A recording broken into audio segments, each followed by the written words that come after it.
Can everyone hear me okay? Good? Clicker works. All right. Good afternoon, everyone. As we mentioned, we're going to talk today about trust and how that can help us break through some of the challenges that we run into as procurement professionals. I'm going to give you some tips and tricks and some maybe secrets, if you want to call them that, as to how you can use those to improve your stakeholder relationships. So before we do that, let's talk a little bit about ABM. That's the company I work with. We've got some of our team members here, best in the business. Thank you guys for coming. Thanks for everything you do. ABM, we are a Fortune 500 company. We've been around about 116 years. Facility services, one of the largest in the country, perform janitorial, HVAC, engineering. If it happens in a facility, we do it. But that gives you a little bit of insight into who our stakeholders are. So this is field services, field operations. We're working with folks that are in the field, supporting our clients day in and day out. These are not necessarily folks that are sitting behind desks all day and that sort of thing. So that's the stakeholder group that we're working with and that some of this information would apply most effectively to. So this slide, probably a little traumatic for any procurement people that are watching, but any of these bullets look familiar as the struggles we face on a day-to-day basis as procurement professionals? No one brings me in early enough. We're always an afterthought. We're thought of as a barrier, those sorts of things. These are very, very common. I'm sure everyone's run into these in any sort of category management role. But in my opinion, we can break through all of these using, and kind of go from this tactical to strategic that everybody talks about, using a method that's actually introduced in the book, 7 Habits of Highly Effective People. Stephen Covey wrote it. I'm probably the last person in the world to actually read it. I'm sure everybody's been reading this thing for years. I just read it last year. But in the book, he introduces this concept of the emotional bank account.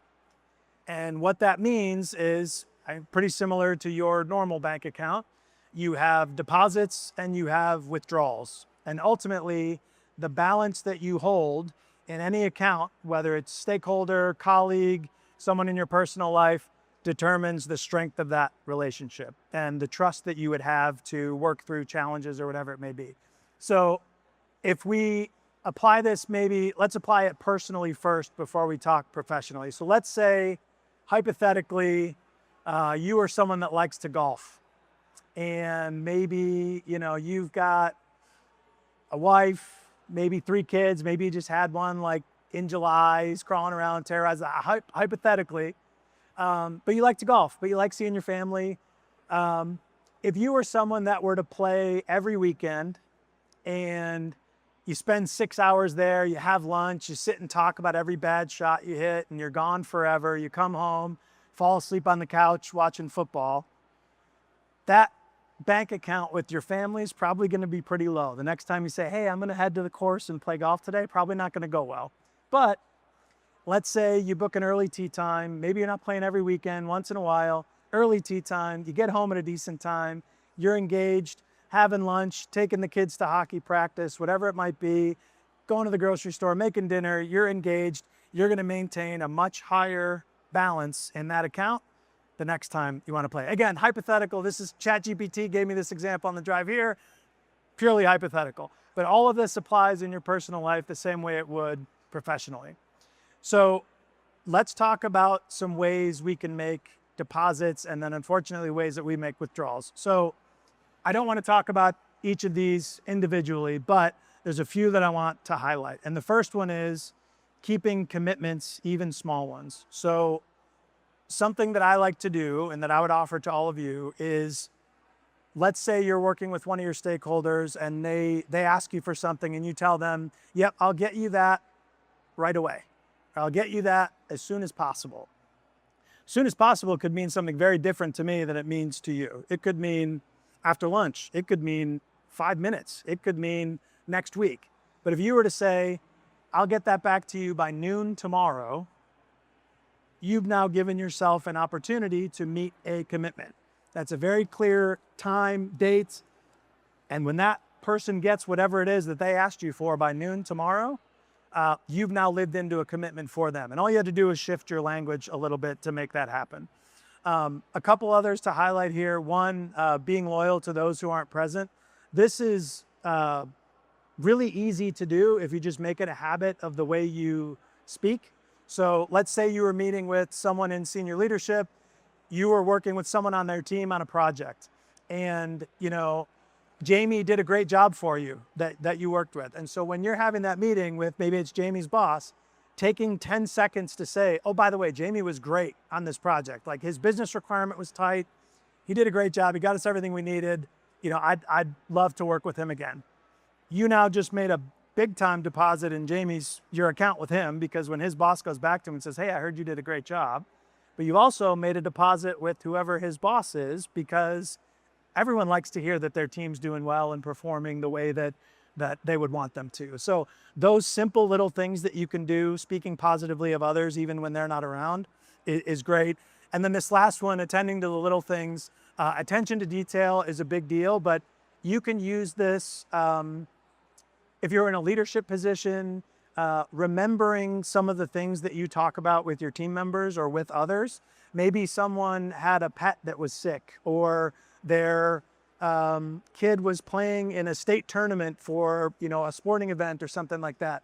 Being the person that remembers to say, hey, how did Jolie do in that tournament last week, kind of thing. That goes such a long way, because everybody's got a million things going on.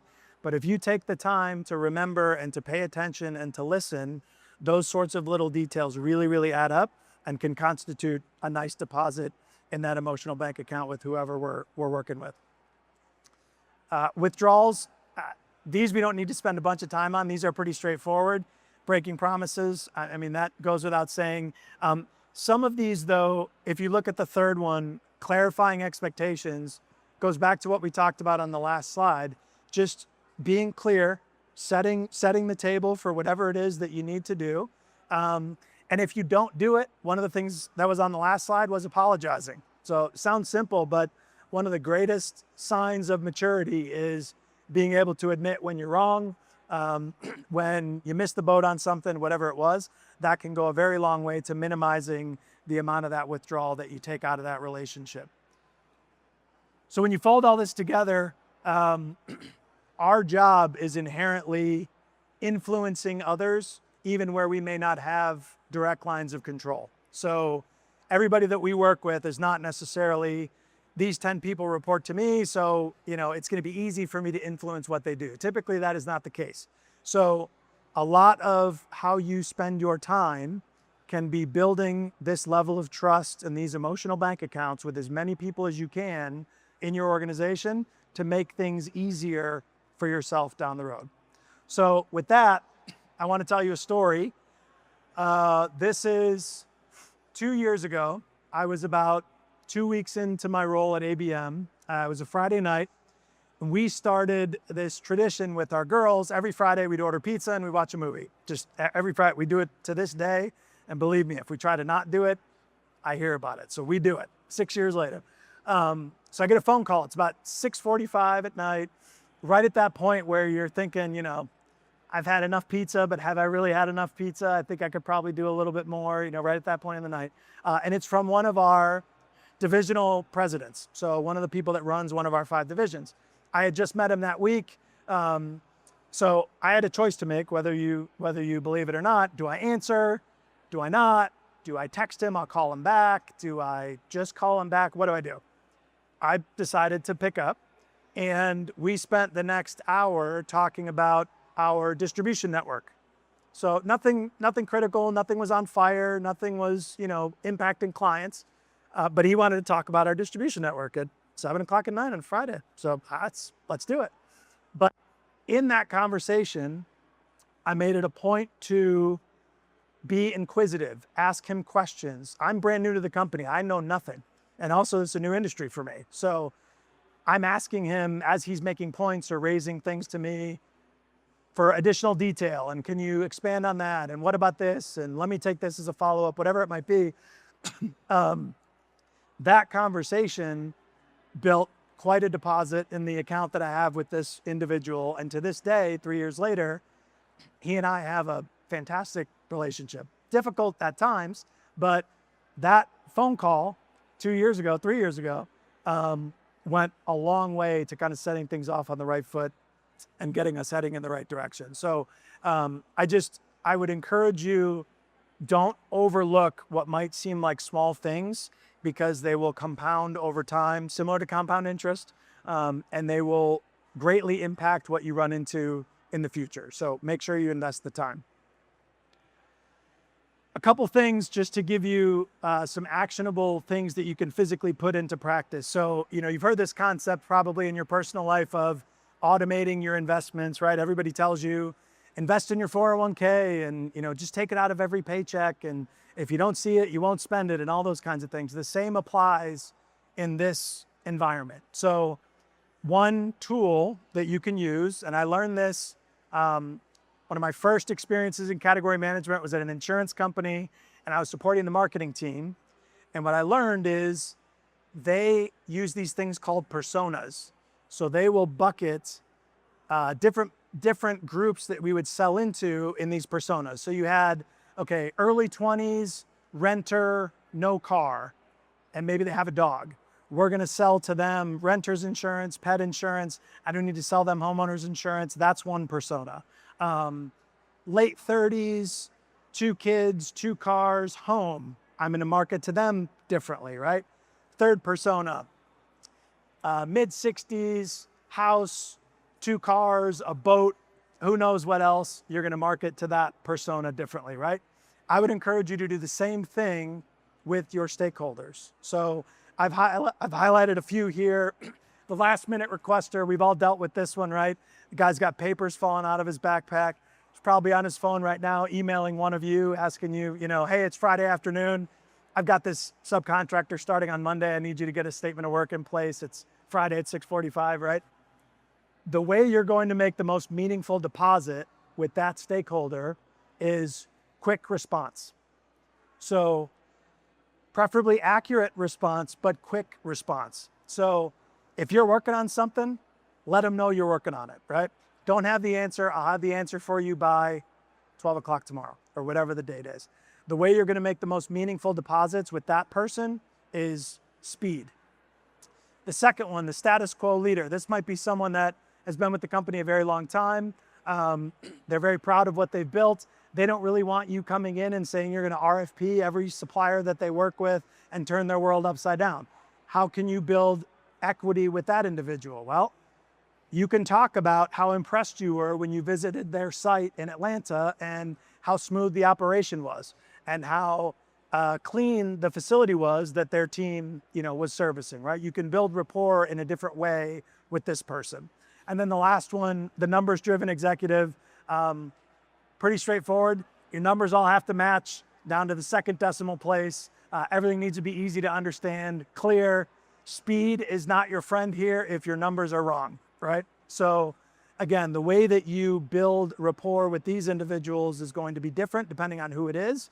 But if you take the time to segment your stakeholders into these different personas, it will make things much, much easier as far as how you most appropriately build that relationship with them. And the second one on here, setting up recurring touch points, even if you don't need something, you're not being annoying. Believe it or not, that was something I struggled with. Like, nobody wants to talk to me every month for 30 minutes for no reason, right?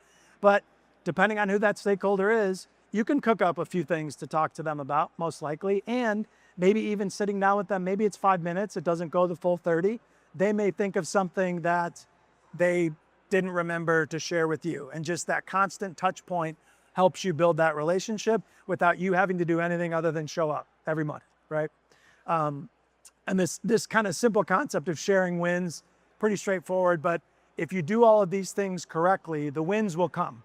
And kind of the shared focus will come together without you having to do much.